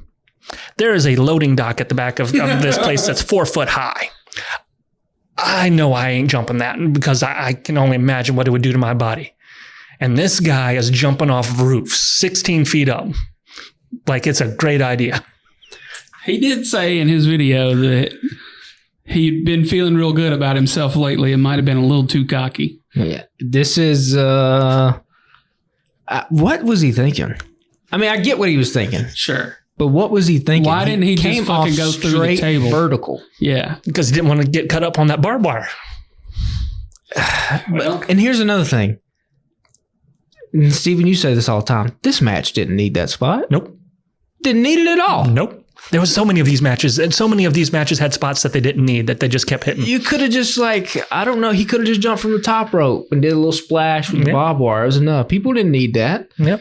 But you did it anyway, and you fractured your tibia. There's another spot in this match that torqued me off. I just thought it looked weird, because when he landed on his feet beside the table, I was like, what was the point of that? That's another thing. It didn't look cool. No. If you're going to break your tibia, or you're going to take a risk, be cool. Be cool. Yeah. Be Darby and go through glass and have it all explode and be like, damn, that's badass. Would you rather have your skin be cut up for a few days with some barbed wire, or would you rather walk around on crutches for 6 months? Yeah, like it just didn't. Because you're 50, dog. You ain't coming back in 3 months. Give me a minute. He had said prior to this match, and this is, figure I'm wrapping up in about 18 months. Hate to break it to you, 24 Chief. now, boss. Because he's going to miss all in. Oh, I don't even think if he comes back. He's coming back. He's having the time of his life right now. He might be having the time of his life. He's going to come back, but he ain't going to come back doing all the stupid shit he's been doing the last few weeks. Since he has returned from his neck injury, this is his ending. He has the same ending as CM Punk. I mean, that's what getting old will do to you. Being 50. And also, like, you talked about the ending. Like, bro, if Malachi and the House of Black can't win this, what the hell are they gonna win? They are like I said, they're jobbers at best. They might be jobbers to jobbers at this stage.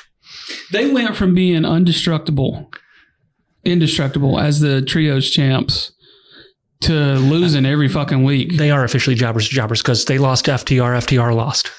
So it's just, and again, now knowing what we know, which you can't call an audible in that kind of, you can't have Gangrel like come out and have Copeland still lose, I don't think. Yeah, you can. I mean, it's tough to call an audible in that kind of situation. If you knew your shit's fucked up and be like, I can't.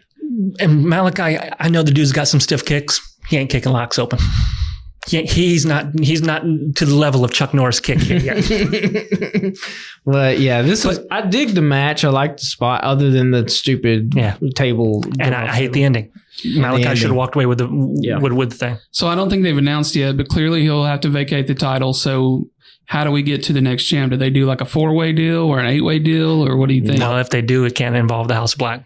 Here's what they do. The Young Bucks come out and they say, as EVPs, we have discretion about what happens with vacant titles.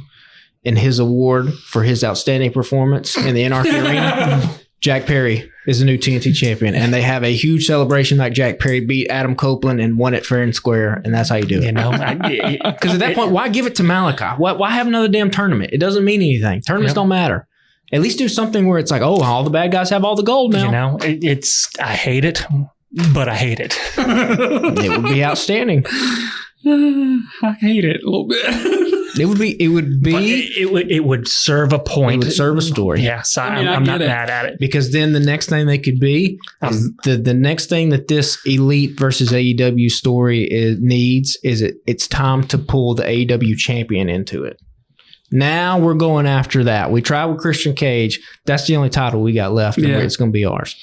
Well, let's move in. We got a few left. Monet versus Willow. I missed the very end because I had to go take a piss break. And there was a streaming issue when I came back. I was streaming from the iPad to the TV, and for whatever reason, it dropped out. So I came back, and Mercedes had won. It was a good match. It was good. But I'm confused as to why, if Statlander is going to betray Willow, why you would want her not to have the belt. Because if you're going to betray somebody and you're going to try to win, you know you're going to whip their ass, I would want them to have the belt. Right. Otherwise, what is Statlander's motivation to betray somebody? And maybe we'll find this out. Possibly, but like having the gold is a very easy, very easy story. So did Monet do enough in her return? Do you think? Like, I don't think she did enough she wasn't bad, but I don't think she did enough to warrant not wrestling for 3 months. And the crowd, they're still pumping in the music to get the CEO champs. I mean, Willow had a way bigger reaction than what Mercedes did. But I mean, listen, now you have Mercedes Monet has a belt. Will Ospreay has a belt. Okada has a belt. Swerve still has his. At least now you have people who, in theory, have big names that have these titles. We'll see if that holds up or stays together. But, I mean, it was Willow's best match I think she's ever had. I don't think it was Mercedes' best match because, I mean, her and Bayley at NXT TakeOver, I mean, that's an all-timer. It's hard to top that kind of stuff. Again, like with anything, this seems like kind of a reset for this women's division. We will see what happens. I don't know who you throw up against her next, unless it's a returning Britt Baker or somebody like that. Maybe Jamie Hayter comes in and takes her head off. I don't know. But Swerve versus Christian Cage is next. My notes say, hear me out. Can we ban everybody from ringside? There was too much happening at ringside at one point, and then Prince Nana gets tossed. Then Swerve gets double teamed by Nick and kill switch, and then they all finally got tossed out. Sometimes there's just too many fucking people involved and shit happening on the side, and that gets on my nerves. To start this match off, they did something that I am a big fan of because I will do it anytime I'm near beer bottles. With the little clink, clink, clink warriors come out and play. So they had me popping right there. And that went on for a while. And I'm like, okay, he's going to come out. And then they stopped. Reset. Music hits, comes out normal. Mind you, he's wearing warrior-inspired outfit. But if you're going to have a special entrance, make the special entrance part of your entrance, not just it's here, I'm doing something. Okay, now I'm done. Now let's do the thing we're really supposed to do. I agree with that. It was kind of cool. This to me was like AEW's version of a WWE match, and that's not a bad thing. They hit the notes that the WWE main event style has. You get the heel that comes out and blah blah blah. You know, they hit it. It felt like that. It wasn't chaotic and crazy like Anarchy in the Arena, and it wasn't a technical showcase like Ospreay or Roddy. But it also wasn't. It wasn't bad. I enjoyed it. I liked it a lot. Bad. This had, when we were talking earlier about people putting effort into things and doing those little things, this was the match that I'm talking about, because when they first locked up, they were locking it up. Yeah. This felt like, no, we're actually going to be tossing each other around here. We're going to try to one in there. You know, they had that grapple on nice and tight, rolling on the ground, not letting it go. Like they were actually competing for some amateur stuff. I've seen this said a couple times. We may have even mentioned this recently here, but Christian Cage might be one of, if not the best signings that AEW has done in the last couple of years. He is top heel. I know you've talked about he's doing like fantastic heel work and stuff, but like he's consistently great. Yeah. No matter what they give to him, he makes it as best as he possibly Obviously, can. he's not a better signing than Mox, because Mox is like the MVP of the company for the last 5 years. But, you know. I'd argue he's better than Mox. That's hard. Mox had such a cachet coming over from WWE. Well, he put that fucking company on his back when Punk left too. And I think he's had the advantage of having the high profile spotlight of the heavyweight title that Christian has not. But Christian is the part that makes people return watching. I mean, and I wouldn't argue that Christian maybe hasn't done better work than Jon Moxley, at least here recently. But no, I thought the match was great. I think Swerve continues to get more comfortable as a main event level star. You can see it rising in him. The house call counter to the spear, which I don't know if you guys saw the picture. Slow motion, they captured it. Just landed absolutely perfect on Christian's head. That house call is fucking brutal. That should be... the only thing that I will nitpick about Swerve, the Swerve stomp takes forever for him to hit. I wish he would hit it way quicker. RVD style jump, turn around, boom. It's like Christian sat there for 3 Sears pictures. Yeah. Just propped up on his arms. Because it's up. Yeah, and it's propped up on the arm. So the swerve stomp happens with the person sitting. It's not like they're laying flat where you can convince an audience. Like the person literally has to sit there and, act like they can't get up. But the house call, that thing is brutal looking. Yeah. This is the best spear into a counter move that they have done in a while. It is an overused move that they do in AEW because everybody counters the spear.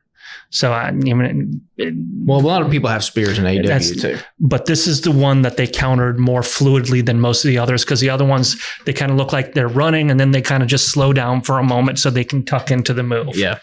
No, these two guys were great. They had great chemistry. I thought this was a fantastic AEW title match, and it's cool that they got the shot of Swerve with Floyd Mayweather.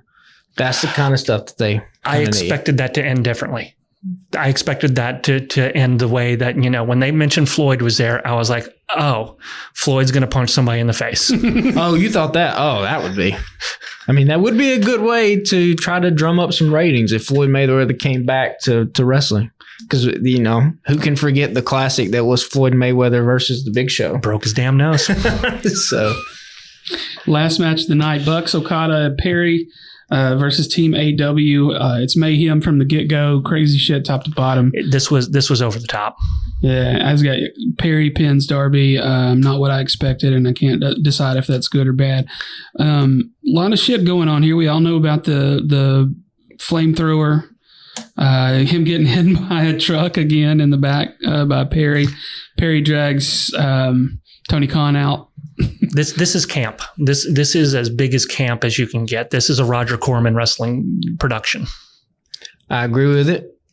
And I will say also, I just vibed with it. I just rode the waves, man. Yeah, I'm not mad at it. I thought the ending was a little weird. But then they got fucking Darby upside down taking thumbtacks to the face via. I just want to take a moment to acknowledge the fact that the dude got run over by a truck. Okay, 3 weeks ago. Dude, no, in this match, dude got run over by a truck and still made it back to the ring before the dude driving the truck. I mean, it's fucking indestructible. I agree. That's what I'm saying. This is just a vibe, man. I saw something else today too, and I hadn't thought about it, but the fact that Perry made it up and back was wrestling again, when the fact that he took a flamethrower to the lower half of his body, he should have just probably been out for the rest of the match. But there's a lot of spots where the dude it should have killed somebody. He should have just been out. Now, and this is my other beef. Anything goes. Okay. You tried to run a dude over. So you vehicular manslaughter. Which even the Young Bucks, to their credit, were like, that might have been a little too far there. You set a dude on fire with a flamethrower. So you tried to burn a dude alive. Fuck it. Come out with a gun. Shoot somebody. Anything goes. Fuck it. I mean, that's the one. We're trying to catch a pin, not a sentence. No, that's like the one thing. He ran a dude over. That's sentence. But we see it's like the Brian Pillman when he pulled the gun on Monday Night Raw. It's like that's the step too far in wrestling that we can't ever cross that. And that's saying something because they cut a dick off with a samurai sword. They did do that. So at this, I mean, if anything goes and you're going to attempt to murder somebody, and they attempted to murder somebody in a previous match, in the 3 hardcore matches on this card, which is way too many hardcore matches for this card, they attempted to spear a dude through his heart with a pole. So there is multiple murder attempts in this show, yet, anything goes, whatever. I get it. Tony should have gotten his ass beat more too. I agree with it. No, Tony is the least amount of time he can be on TV as possible. He didn't even sell convincingly. Like, bro, you got monitors there. Somebody snatches you up, try to throw a monitor or something. Come on, man. He ain't that big or much bigger than you. Did you see the clip of him rolling down the ramp? I did see that. It's quite comical. The man has 0 athletic bones in his entire body. But still, I am bothered by the fact that the dude got ran over, and the driver took him longer to get out there. And I get why it took him a while to come back there, because he had to get ready for his spot. Yeah. But still, that he should have came out there, and then Darby should have been crawling out behind him with the flamethrower and then shed it and set him on fire, as opposed to coming out there beforehand and be like, look at me. Meanwhile, the Bucks, even before he comes out there, are like, we got our fire extinguishers just in case. I get it, but like you said, it's like camp. It's camp horror movies. You got to just turn your brain off at some point. Listen, it's called Anarchy in the Arena. You gotta step it up. I did enjoy the fact that they kept the gimmick about the music going and made that an actual gimmick, and even turned it off to the fans were like, we want music, because that has been the thing. Remember the first Anarchy Arena? That was the cool thing. It's like the fucking Wild Things just still playing and they're fighting everywhere. That's kind of cool. So they've kept that gimmick going. I like the Young Bucks character work they're doing. Stop that music and play this banger. Yeah. And it is their fucking intro. Yeah, having a war over the aux cord was pretty damn funny. But I mean, yeah, listen, this is not going to be everybody's cup of tea. Your mileage is going to vary quite greatly. This was my least favorite of the hardcore matches on this event. I think I would agree with you on that too. I liked Malachi and Copeland better than Anarchy Arena. And you fast forwarded through the second one that was better than this one. Yeah, I can't tell you nothing. I will never tell you nothing else on this podcast. Because at least then it was a shit match, but it made more sense in the realisticness of it. And I get that they have established a pattern of running people over in these things, but it's always been golf carts. This was a full-size scapegoat vehicle. And we've always seen the person get hit by the vehicle. Yeah. Like Sammy Guevara, shout. And that's the thing. Him. They weren't even back there to show you the thing. That was a follow-up. So you don't actually know if he got hit or not, but still you sold it to us as, oh my God, he's in that pile of garbage. Yeah, what I would have shown is like Darby crawling and being like, oh, he didn't get hit like Jack Perry, tried, and that kind of thing. Yeah, I think you got to show him because, that bus was going how fast? It was going 30. 30. Shocking, yeah. So, that would have killed anybody. But I do think it is the right call to have the Elite win. Oh, I agree with that. But to keep the story going, but again, to have Jack Perry be the one to do it. It was very noticeable how small Jack Perry is. Yeah, and I do like Okada. Comedic Okada every once in a while is pretty damn funny. The Rainmaker Drive bit, I thought, that pops me. It's just his accent, the way he said it. And he was so excited about it, and they just kicked the shit out of him. It was pretty funny. But no, I would, like we talked about, the TNT Championship is vacant. I would award it to one Mr. Scapegoat Jack Perry and this week's Dynamite. And he has to cheat every time he gets it. Very curious what they do with it. But I can't say I'm not mad. I don't know. Part of me is like, that'd be cool. And the other part of me is like, that'd be fucking stupid. We didn't get the Jack Perry scapegoat entrance, did we? We just got his thing and then the good guys jumped him. Yeah. So it makes me wonder if they're like saving that up for something. The good guys jumped in, except Darby, who then gets an entrance. Oh, and about Darby clearly was not ready. That man was limping from the get-go. I don't know. He could have been selling it. I don't know, but it seemed like a kind of limp that you couldn't fake. And the thumbtack on the mask, if you're going to keep telling me he has thumbtacks on the mask, you got to show me the mask at some point. Yeah, they also did a bad job about that. He's got to headbutt somebody, something like that. But I like the stupid shit, like the exploding chair. I didn't get that, but okay. I don't know why it exploded, but for the same reason the shoe exploded that time a couple of years ago. Yeah, I mean it does make a pretty good visual. I mean, it was a bigger explosion than the Texas death match that nearly killed Eddie Kingston. Oh yeah. I mean, overall, I thought it was a good show. It could have been a little bit shorter, looking back on it in hindsight. I would agree about 2 hours. But, I mean, there is something to say about, like... It was their 5th year. You knew there was going to be a big show. Well, them just being like, you're going to get your money's worth. That's what I told Jamie the next day, too. I was like, here's the deal. I was like, I bitch every time I pull the trigger and spend $52 on a pay-per-view. But I was like... halfway in it, I'm like, you know what? I've already got my money's worth. Yeah. This is like being at the Golden Corral and you got the old little nice waitress lady and she sees that you've only eaten 2 plates and she's like, you want to keep this fork? And you're like, no, I'm done. And she's like, you're going to keep this fucking fork. You're going to keep eating. You're going to go back and get this food. I clicked through my chocolate starfish and finally found it. We did miss a couple things for Raw that we want to hit on real quick. I was excited to see Ricochet versus Dragunov last night, and then fuck you, Braun Breaker. I love it. Just fuck you. It's to me, it's working because now you're mad. You're mad at this dude for wrecking what could have been. That's heat. That's a reaction. The fact that you want to talk about good spears, that dude has a great spear. I mean, I will give you that. He's got a great spear. Now, it could be because he is legitimately cutting these people in half. And Partner killed Ricochet last week. Much like I talked about, Ricochet makes a living off dying. Much like I talked about one of whatever the Creed brother is that does the cannonball off the top, where he just actually lands on the people. You're going to catch one of these veterans with a spear, and then it's going to be like, why does Braun's spear look different the next week? It's like, well, because he was told by management, hey, take care of some folks out there. Like, he ain't going to spear Randy Orton that way. Randy won't do it. Randy will take the chops from Gunther in a one-off match.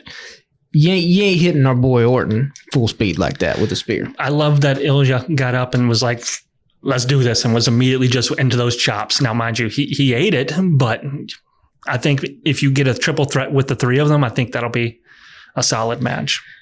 I still just need to see more from Braun. I'm still just bored by this. And I get that I shouldn't be. It is cool to see people hit people full speed, but it's like, I don't know why I don't like this. They were talking about the production company, the production crew. He was moving so fast that they were not prepared for it to adjust those camera angles to get him out of the shot when he was sneaking up in because he was just hauling ass so fast. Listen, he goes hard. All right, he's a fullback at heart. You can't take those guys down. Linebacker. Yeah. What's your last note there, Steven? I don't know what I say. Whoops, he did it again. Oh, that'd be that Dominic, that move. I mean, he went out there to make sure that Becky got her title back in that cage match, and we get the payoff of the through line through the entire show where all Braun Strowman wants to do is get vengeance on JD and his giant ass head for hitting him in the back with a chair that he has been, and he was selling that limp something hard. I thought he had shit himself because he was just walking like he had a load in his pants everywhere he went. But we get the payoff of he shows up because Finn and JD come out there to tell Dom, what are you doing, you dumbass? Shut the door, get out of here. And he's like, I'm doing this, I'm making it right. And he's like, you're an idiot. Braun comes out, does the lap around the ring, plows to Dom, hits him into the cage, knocks Becky out with the door, Liv escapes, and then we get that patented wrestling move that everybody loves, that everybody wants to be in, that Liv Morgan lip lock. Not a bad place to be. With potential tongue from some of the pictures I saw. No, he was closed up pretty good. He was trying to make it clear to Mommy that he wasn't having it. You just got to accept it, Dom. One thing I did want to talk about, because this is we're if we love wrestling now, we're going to get a lot more of it in the future. They just announced, what is it? Minneapolis is going to be the site of SummerSlam. 2 nights. 2-night SummerSlam now. So which means a 2-night Royal Rumble is not that far away, and a 2-night 2 nights in probably beautiful downtown Riyadh. Yeah. And then you 2-night Survivor Series.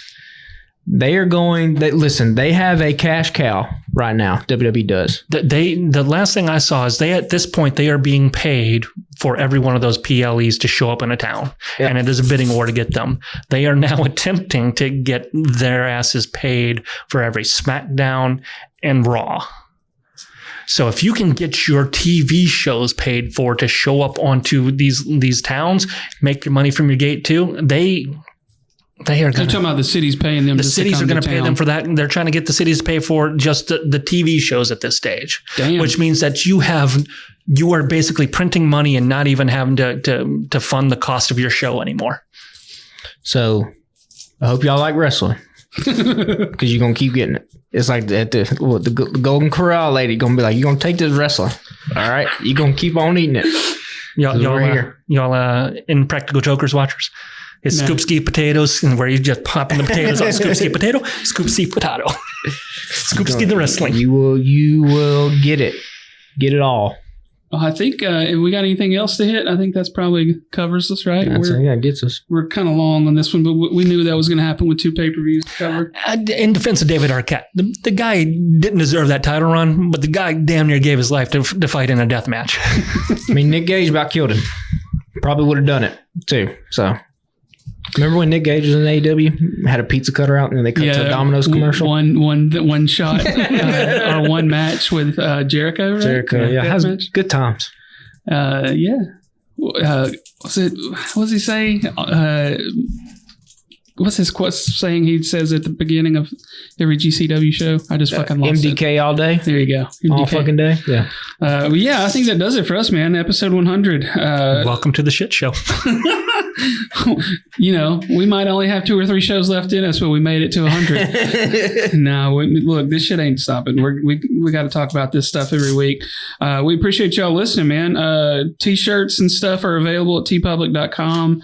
Just search for the Alabama Slam or the Alabama Take, and be sure to follow our network of fellow podcasters at the AlabamaTake.com, the Alabama Take on all social media for various podcasts that release through the week. And also, there's a newsletter going on now that Editor-in-Chief Blaine Duncan does every week, usually on Friday, I think, to tell what's going on with all the podcasts and the site in general. And he's usually got a little anecdote about something else in there. So make sure you subscribe to the newsletter if that's your thing. And y'all follow us on Instagram and Threads and Twitter at Alabama Slam Pod. It's been added. It can't be a slam podcast without Steven bringing up stats and such. And he just showed us a picture that MJF is on the roster again with a 0-0 record for 2024. So yeah, appreciate it. Give us a follow and tell your friends about us. If you like listening to us every week, we'd really appreciate that. And we'll talk to y'all next week.